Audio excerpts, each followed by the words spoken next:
নমস্কার। পাকিস্তান এবং আফগানিস্তান যুদ্ধ শুরু হয়ে গেছে। এটা অবিসম্ভাবী পরিণতির ফল, মার্কিন যুক্তরাষ্ট্রের খেলা। এই উপমহাদেশের ভূরাজনীতিতে মার্কিন আধিপত্য বিস্তারের যে প্রচেষ্টা, সেটাই কিন্তু এর অনিবার্য পরিণতি। আপনারা জানেন, এই যে পাকিস্তান নামক রাষ্ট্রটির উদ্ভব ঘটেছে, তার জন্মদাতা কিন্তু ইঙ্গো মার্কিন জোট। অর্থাৎ ভারতবর্ষের যে স্বাধীনতা, ঐক্যবদ্ধ যে স্বাধীনতা ব্রিটিশ সাম্রাজ্যবাদের বিরুদ্ধে, তাকে নস্যাৎ করে দেওয়ার জন্য নূতন পাকিস্তান রাষ্ট্রের যে খেলা, সাম্প্রদায়িকতার রাজনীতি যে বীজ বপন ব্রিটিশরা করেছিল, তা মুসলিম লীগ নামক যে দলটি সেটা পুরোপুরি গিলেছে। অর্থাৎ তাদেরকে বোঝানো হয়েছে যে তোমাদের জন্য পাকিস্তান রাষ্ট্র হলেই তোমাদের মঙ্গল হবে। আর পাকিস্তান নামক রাষ্ট্রটিও তার সেই মার্কিন প্রভুর সেই যে মানে যে জন্মদাতা হিসাবে তার যে কৃপালাভ করেছে, সেটাকে তারা ভুলেনি। সেই পিতৃত্বের ব্যাপারটা যদিও বলা হয় যে father of Pakistan Zulfikar Ali Bhutto, sorry Bhutto না, কি জানি বলে, নামটা মনে আসছে না। ওই কিন্তু সে না, আসলে পাকিস্তান রাষ্ট্রের প্রকৃত জন্মদাতা হলেন গিয়ে আমেরিকা। তো আমরা জিন্না, সরি মনে হয়েছে জিন্না, জিন্না কিন্তু ফাদার অফ পাকিস্তান না। কারণ জিন্না একদিনও নামাজ পড়েননি, জিন্না কোনোদিন মসজিদে যাননি, জিন্না অ্যাকচুয়ালি মুসলিম ধর্মও কিন্তু তিনি পালন করতেন না, তিনি রোজাও কোনোদিন পালন করেননি। তো সুতরাং তিনি নামাজও পড়তেন না। সুতরাং তিনি কি মুসলমান? তিনি পুরোপুরি ইউরোপিয়ান কায়দায় তিনি বড় হয়েছেন। কিন্তু ইনি কি করেছেন, মুসলিম লীগ নামক দলটিকে নিয়ে জিন্না পাকিস্তান রাষ্ট্রটি গঠন করেছেন আমেরিকার কৃপায়। তাহলে প্রশ্ন জাগতে পারে, অনেকে বলতে পারেন আমেরিকা কেন, আমরা তো ব্রিটিশ সাম্রাজ্যবাদের বিরুদ্ধে লড়াই করেছি।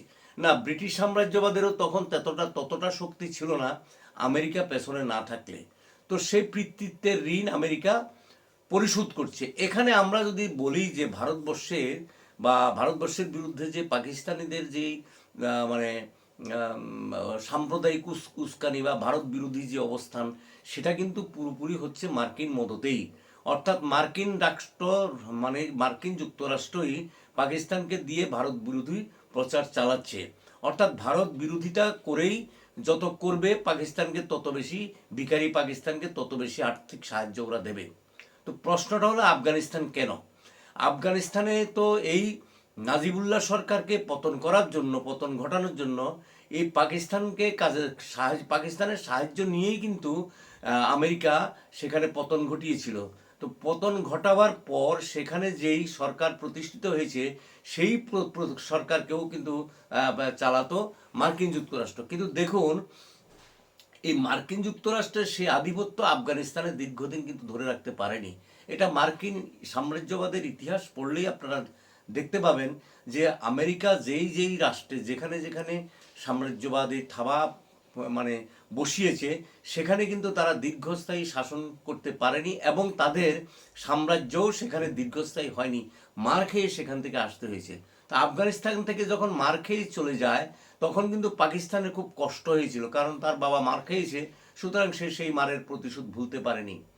সুতরাং তালিবানরা যখন ক্ষমতায় এসছে মার্কিন যুক্তরাষ্ট্রকে তাড়িয়ে, তখন ওদের সেই ব্যথা হয়েছিল বলেই তারা সেদিন থেকেই, আমার মনে আছে আফগানিস্তানে যখন তালিবানরা ক্ষমতায় আসে, তখন আমি বলছিলাম যে আফগানিস্তানের তালিবান আসা মানে হলো পাকিস্তানের সংকট ঘনীভূত হচ্ছে।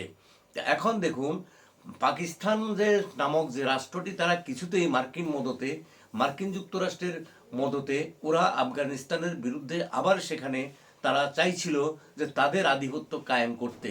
কিন্তু কিছুতেই আফগানিস্তানের জনগণ বা তালিবান, তারা যদিও মৌলবাদী, নারী স্বাধীনতা বিশ্বাস করে না, তাদের অনেক রকম দোষ ত্রুটি আছে, কিন্তু তারপরেও তারা কিন্তু সেখানে তাদের ভূ রাজনৈতিক যে অবস্থান, সেই অবস্থানটাকে পাল্টে ভারতের সঙ্গে প্রতিবেশী সুলভ আচরণ করার ক্ষেত্রে তারা সিদ্ধান্ত নিয়েছে এবং ভারতবর্ষ পাকিস্তানকে আফগানিস্তানকে যথেষ্ট পরিমাণে তারা সাহায্য সহানুভূতি করেছে এবং পাকিস্তানের প্রতিও ভারতের কোনো বরিতা নাই।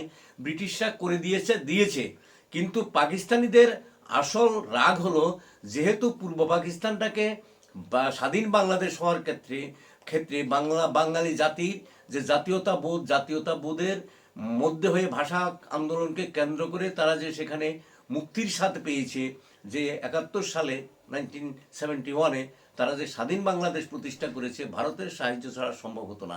পাকিস্তানের সেই রাগটাই কিন্তু, এবং যেই 2 লক্ষ নারী কি 2 লক্ষ এমনিতে হিসাব, আরও কত লক্ষ নারী ধর্ষিত হয়েছিলেন, 30 লক্ষ মানুষকে প্রাণ দিতে হয়েছিল সে বাংলাদেশের মুক্তিযুদ্ধের জন্য।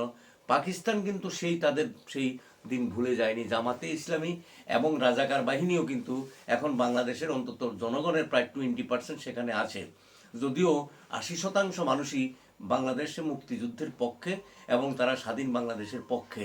তারা বাঙালি জাতিসত্তায় বিশ্বাস করে, অর্থাৎ যেই উর্দু ভাষা এবং উর্দু জাতি যে পাকিস্তানিদের যে রক্তের যে ব্যাপারটা, তাদের যে আধিপত্যবাদ, সে আধিপত্যবাদের বিরুদ্ধে তারা লড়াই করে যাচ্ছে। তো সুতরাং বাংলাদেশকেও তারা চাইছে সেখানে যদি ইসলামিক কান্ট্রি গঠন করতে পারে তাহলে ভারতবর্ষের সঙ্গে তাদের একটা সেখানে ঝগড়া লাগিয়ে, অর্থাৎ ভারতবর্ষের আধিপত্যবাদ বলে সেখানে এই যে জুলাই বিপ্লব নামক যে বিষয়গুলো সেখানে নিয়ে এসছে ভারত বিরোধী অবস্থান থেকেই। তো এই যে আমেরিকার চক্রান্ত, সেই চক্রান্তের কারণেই কিন্তু আফগানিস্তান এবং পাকিস্তানের মধ্যে সেই সংঘর্ষটা চলছে। আফগানদেরকে ভাবছিল, এখন অনেকে বলছেন, আপনারা মনে রাখবেন, দেখবেন যে আফগানিস্তানের সৈন্য সংখ্যা কম 2 লাখের মতো, আর পাকিস্তান নাকি 11 লক্ষ সৈন্য। অর্থাৎ পাকিস্তান সামরিক শক্তি দিয়ে বা সৈন্য সংখ্যা দিয়ে না, আমি বলি 4.5 কোটি বা 5 কোটির মতো আফগান জনগণের মধ্যে যদি রেগুলার সৈন্য 2 লক্ষ থাকেও, কিন্তু আফগান জাতি তাদের ঘরে ঘরে সবাই প্রায় সৈনিকের মতোই। সুতরাং পাকিস্তানকে যে সেখান থেকে মার খেয়ে যেতে হবে তাতে কোনো সন্দেহ নেই। কিছুতেই পাকিস্তান আফগানতার আর মার্কিন বাবা যতই সাহায্য করুক সে কিন্তু সেখানে টিকবে না। আপনি দেখুন এই মার্কিন যুক্তরাষ্ট্র তাদের যে ভূরাজনৈতিক পলিসি কত খারাপ, এবং বাংলাদেশকে তারা ভারতের বিরুদ্ধে বিদ্বেষী করে তোলার চেষ্টা করছিল। সেখানে মৌলবাদী যে জামাতে ইসলাম এবং রাজাকারদের মাধ্যমে, যেটা ইউনুস এই মানে সরকারের প্রধান হয়েছিলেন, মানে অন্তর্বর্তীকালীন সরকারের, সেই ইউনুস তাদেরই প্রতিষ্ঠিত। ইউনুসও দেখেন ওই যে জিন্নার মতো, সেও কিন্তু মানে মসজিদে যায় না, সেও কিন্তু মুসলিম ধর্ম বলতে এমন কিছু সেই ব্যাপার স্যাপার নাই, কিন্তু সেখানে মার্কিন প্রজেকশনে সে কিন্তু এখানে এসে ভারত বিদ্বেষী কাজটা কিন্তু করে গেল। কিন্তু ভারত কি সেখানে আধিপত্যবাদ তৈরি করেছে। বাংলাদেশ চারিদিকে ভারতবর্ষ, মানে 3 দিকেই তো ভারতবর্ষ। ভারতবর্ষ যদি ব্লকেট করে দেয় বাংলাদেশ বেরোতে পারবে না। অর্থনৈতিকভাবে অবরোধ ঘোষণা করলে বাংলাদেশে ভারতবর্ষের নদীগুলি যদি বন্ধ করে দেয় বাংলাদেশ কৃষিকাজ মার খাবে, শুকিয়ে মরবে বাংলাদেশ, যেটা পাকিস্তানের ক্ষেত্রে এখন হচ্ছে। তাইলে এই যে আফগানিস্তানকে যেভাবে তারা চাইছিল আমেরিকা, এখন পাকিস্তানকে দিয়ে সেখানে মার খাওয়াতে, অর্থাৎ তাকে অস্ত্রশস্ত্র দিয়ে যেভাবে সাহায্য করে পাকিস্তানকে নামিয়েছে, আসলে কিন্তু পাকিস্তান সেখান থেকে মার খাবে। এবং পাকিস্তান যদি যদি ইসলামিক রাষ্ট্র হতো, মুসলিম ব্রাদারহুড যদি হতো, মানে মুসলমানের প্রতি যে ভাইয়ের যে কথা বলে, তাহলে পাখতুন প্রদেশ আর বালুচিস্তান পাকিস্তান রাষ্ট্র থেকে আলাদা হওয়ার জন্য কোনো দিন চেষ্টা করতো না। আসলে যতটা কিছু আমরা বলি, ধর্মের রাজনীতিকে সামনে রেখে এখানে ভারত বিদ্বেষ বলুন বা অন্য যাই করুন, সবটার মূলে কিন্তু হলো আমেরিকা তার এই অঞ্চলে রাজনৈতিক আধিপত্য বিস্তারের জন্য সে এখন এই পাকিস্তান রাষ্ট্রকে ভর করেছে। পাশাপাশি আবার দেখুন ইসরায়েল যে ইরানের যে সংঘর্ষটা, সেখানেও কিন্তু আবার যুদ্ধ শুরু হয়ে গেছে। মার্কিন মানে রণতরী সেখানে চলে এসছে।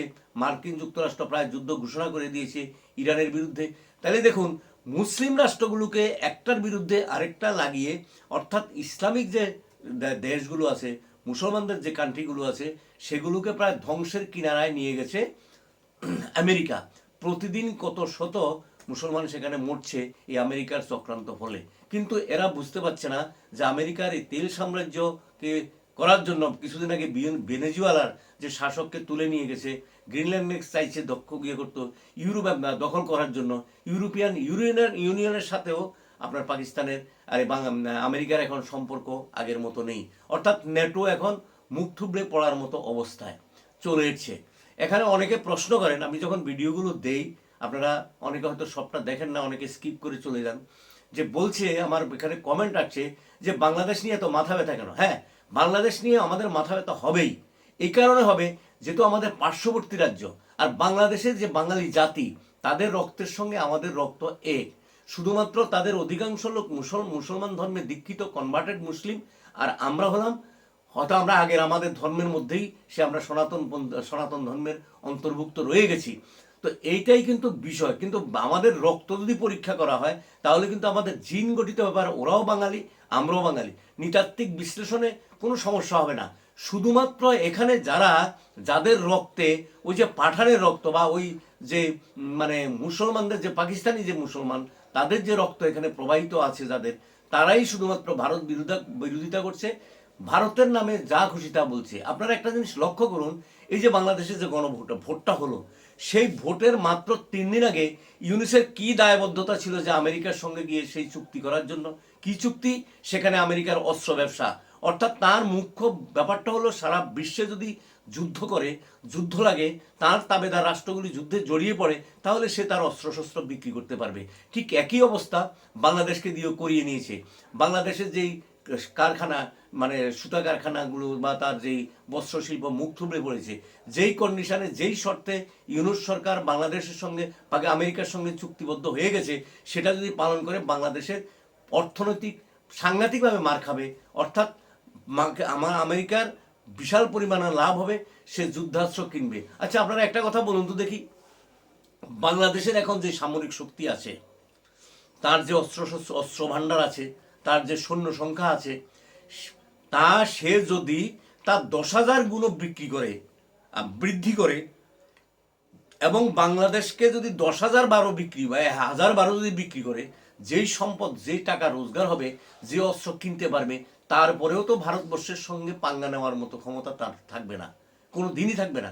তাহলে পাকিস্তানের এই যে ইউনুসপন্থী যারা বা রাজাকারপন্থী বা পাকিস্তানপন্থী যারা, এখন তোরা কি করবি? এখন তো পাকিস্তানই তো ঠিক থাকছে না, পাকিস্তান খণ্ড বিখণ্ড হয়ে যাবে। এই সুযোগে বালুচিস্তান স্বাধীন হবে, পাখতুন প্রদেশ স্বাধীন হবে, এমনকি সিন্ধু প্রদেশেরও অবস্থা কিন্তু ভালো নয়। সিন্ধু প্রদেশেরও অবস্থা কিন্তু ভালো নয়। আফগানিস্তান কিন্তু একবার নেমে গেছে, আর ছেড়ে দেবে না। এইদিকে ইরানের সমস্যা। পাকিস্তান আমেরিকা যত ইজিভাবে নেয়, সহজভাবে নেয়, ইসরায়েল আমেরিকা যে ইরানকে দখল করে ফেলবে, এত সোজা না।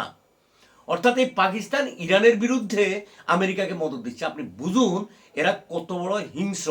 মধ্যপ্রাচ্যের মধ্যে যেই দেশগুলো, তাদের শিয়া সুন্নির ব্যাপার তো আছেই, ছেড়ে দিলে একমাত্র মেরুদণ্ড যুক্ত রাষ্ট্র হলো ইরান। তার অন্যান্য সম্পদ, যদিও সে সাংঘাতিক মৌলবাদী, এই যে খোমেনির যেই দল, সেখানে ওরা যখন ক্ষমতায় এসছে, পাকিস্তান ইরানের আগের যে পারস্য রাজ্য, সেখানে পারস্যদের ছিল, সেখানকার ধর্ম, সেখানকার মানুষের স্বাধীনতা, নারী স্বাধীনতা, সেগুলোকে সব ওরা ধূলিসাৎ করে দিয়েছে। তারপরেও বলবো, এই ইরানকে কাজে লাগিয়েই তো ইরাককে ধ্বংস করেছে আমেরিকা। ইরানকে কাজে লাগিয়েই কিন্তু ধ্বংস করেছে ইরাককে। কারণ সাদ্দাম হোসেন ছিলেন ইরাকের প্রেসিডেন্ট, সবচেয়ে শক্ত মেরুদণ্ডের মানুষ, মার্কিনের কাছে কোনো প্রকারে মাথা নত করেননি একমাত্র সাদ্দাম হোসেন।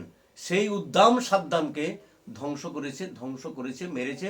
সাধারণ বায়োলজিক্যাল মানে অস্ত্রের অজুহাত তুলে প্রমাণ তো করতে পারেনি, কিন্তু দিল তো রাষ্ট্রটাকে শেষ করে। সুতরাং মার্কিন যুক্তরাষ্ট্রের যে খেলা, সেই খেলার অঙ্গ হলো আফগানিস্তান আর পাকিস্তানের সেই লড়াই। এবং আমি প্রথম যে অ্যাসেসমেন্টটা করেছিলাম যখন আফগানে তালিবান সরকার প্রতিষ্ঠিত হয়েছিল, যে তখনই পাকিস্তানের সঙ্গে তার যে সংঘাত হবে, একদম আমার সেই কথাটা এখন হুবহু মিলে গেছে।